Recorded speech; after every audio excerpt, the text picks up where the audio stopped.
김상옥 지사의 특히 이 활약은 식민지배 치하 속에 살고 있고 3.1운동의 패배 속에서 절망하고 있는데 우리 싸우고 있어. 포기하지 마. 이 열기가 퍼져나가고 있는 거잖아. 실패했지만 영향이 있는 거예요. 그래서 오늘은 꼭 이야기하고 싶은 게 뭐냐면 꼬리에 꼬리를 무는 그날 이야기. 꼬리에 꼬리를 무는 꼬멘터리. 꼬꼬멘터리의 심용환입니다. 오늘 할 이야기는 꼬꼬 본편에서 5번째로 소개됐던 이야기죠. 수많은 독립운동가들이 고문을 당한 곳이야. 종로 경찰서에 폭탄을 던진 거야. 쌍권총 탄탄! 지붕 위를 막 날아다니는 거야. 목표는 단 하나야. 총독을 제거한다. 그 수가 무려 1대 1000. 2023년 경성을 뒤흔들었던 남자 김상옥인데요. 첫 번째로 물어볼 꼬리는 김상옥이 활동했었던 의열단에 대한 얘기부터 해보도록 하겠습니다. 첫 번째 꼬리 의열단입니다.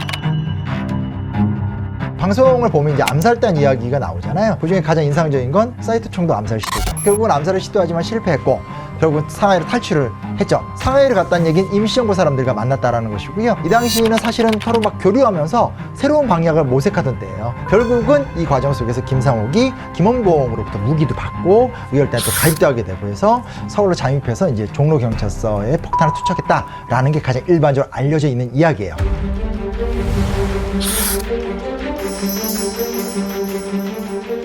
의열단이라는 단체는 1919년에서 20년 사이에 만들어져요. 무슨 얘기냐면 3.1운동이 일어났잖아요. 3.1운동은 비폭력과 평화를 외치면서 우리나라를 해방시켜달라. 국제열강을 설득해서 우리의 편으로 끌어들이는 평화투쟁. 근데 김원봉이 주도해서 만든 의열단은 그 방식을 완전히 부정했다기보다는 다른 길에서 대답을 찾은 것 같아요. 5파괴 7가살, 5개의 기관을 부수고 7종의 인간을 처단해야 된다. 말 그대로 강도 일본을 타도하기 위해선 이 정도로 집요하게 적을 포인트별로 경멸을 시키지 않는 한 대답은 없다. 직접 행동이죠.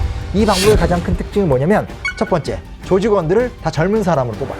20살, 많아봤자 25, 나이 많은 사람 거의 없어요. 저기에 타격을 하는 총을 쏘거나 폭탄을 던지는 행위이기 때문에 젊어야 돼요. 그리고 조직 자체가 유연하죠.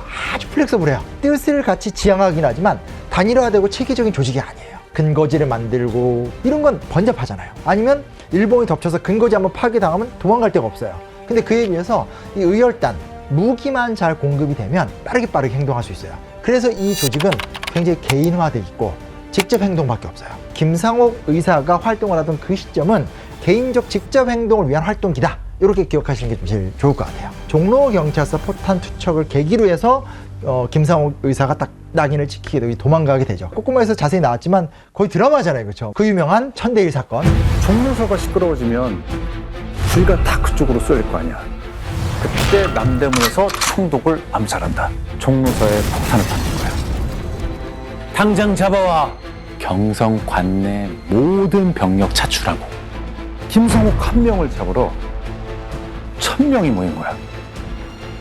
그 얼마나 충격적이겠어요. 성공은 못했지만 완전히 막 경성에는 경찰 다 부르고 막 군 다 부른 다음에 난리가 난 상태에서 결국 이제 마지막 한 발로 탁 서거하시는 거 아니겠어요? 실패했지만 영향이 있는 거예요. 그래서 암살 보면 뭐 너네 질 줄 알는데 왜 싸워? 그러니까 우리가 싸우고 있다는 걸 알려야 되지 않냐 뭐 이런 대사 나오잖아요. 그랬을 것 같아요. 이 김상옥 지사의 특히 이 활약은 식민지배 치하 속에 살고 있고 3.1운동의 패배 속에서 절망하고 있는데 우리 싸우고 있어. 포기하지 마. 이 열기가 퍼져나가고 있는 거잖아요. 그리고 친일파들 입장에선 나 죽이는 거 아니야? 이런 걸 느끼게 했던 사건이니까 굉장히 의미가 있는 사건이라고 볼 수 있겠죠. 의열단의 독립운동사가 최근에 좀 알려졌거든요. 특히 김상옥 의사의 이 활약은 1000대1 막 이러면서 막 되게 알려졌는데 그래도 아직은 좀 낯설죠. 독립운동사를 공부하다 보니까 정말로 이름도 빛도 없이 사라져간 수많은 사람들의 희생이 있었기 때문에 이런 독립운동사가 있고 독립이 됐구나를 뼈저리게 느꼈던 순간이 있었어요. 그래서 오늘은 꼭 이야기하고 싶은 게 뭐냐면 김지섭 지사의 얘기를 하고 싶어요. 이 김지섭 지사 같은 경우는 여럿이 이제 준비를 하고 있다가 결국은 일본 경찰이 들이닥쳐요. 다 체포가 되고 혼자 도망을 가요. 폭탄을 안고 도망을 간 상태에서 밀항을 해가지고 이제 일본으로 들어가게 되는데 그 천왕궁인 거죠? 일본의 천왕이 사는 공간이 있어요. 근데 거기까지 간 거예요. 지금도 가보시면 이제 궁은 다 안쪽에 있어요.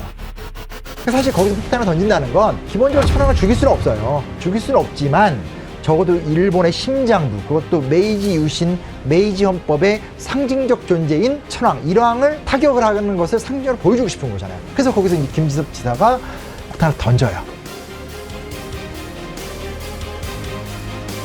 문제 뭐냐? 폭탄을 던졌는데 그 폭탄이 안 터졌어요. 저도 그 사실을 처음 접하고 나서 이 마음이 먹먹한 마음이 며칠 동안 사라지질 않더라고요. 왜 안 터졌을까를 추론해 보건대는 아마도 이렇게 막 밀항할 때 축축하고 눅눅하니까 습기 때문에 폭탄이 젖은 것 같고, 사실은 그런 사건이 종종 있어요. 나석주 의사 같은 경우도 동척 폭탄 던졌었을 때 하나는 안 터졌고 하나는 소리만 컸거든요. 성공의 기준과 성과의 기준으로 따지면 아무것도 이룬 게 없는 거예요. 그러나 가장 근거리에서 이봉창 의사 전에 먼저 가서 일본의 중심부를 타격하는 시도를 했던 거고, 그 수많은 실패가 있었기 때문에 개 중에 한두 건의 성공이 있지 않았나. 의열단이라는 이 젊은 그들이 굉장히 치열한 도전을 끊임없이 했다.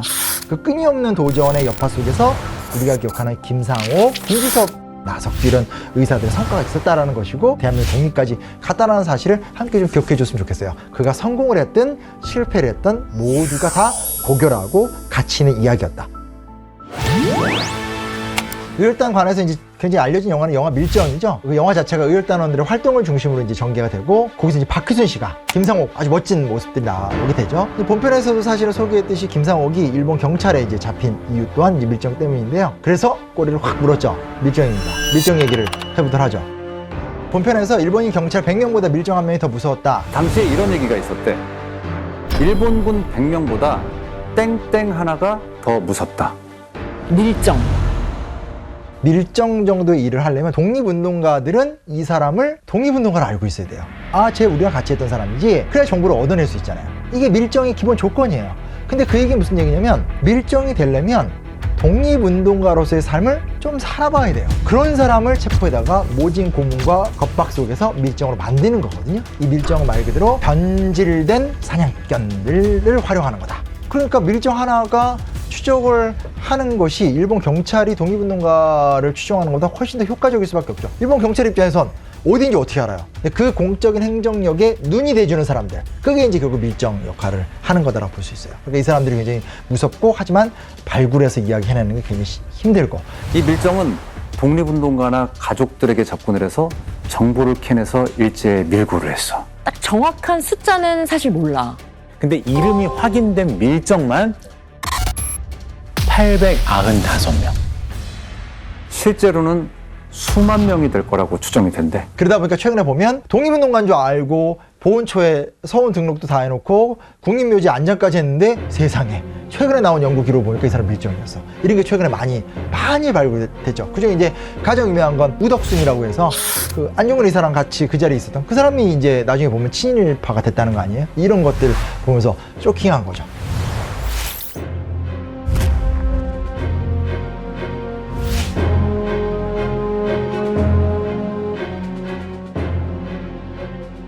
밀정이 되는 이유, 이거 기회주의자거든요. 몰라, 내가 지금 힘든데, 야, 어차피 사회가 어떻게 굴러가든 나만 잘못 보면 돼, 뭐 이런 거 있잖아요. 그게 사실 친일하고 뭐가 그렇게 다르겠어요? 밀정이 되는 이유랑 뭐가 그렇게 다르겠어요? 이런 것들이 여전히 우리 사회에서 친일은 아니지만 남아있느냐도 전 중요한 문제라고 생각해요. 친일파와 비슷한 기회주의적 근성을 갖고 있지는 않은가에 대해서 좀 돌아봤으면 좋겠다는 생각을 하게 되고요. 오늘의 코멘터리 제가 남기고 싶은 건, 김상옥과 같은 우리가 기억해야 될 인생은 많다. 그게 저의 마지막 말입니다. 끝!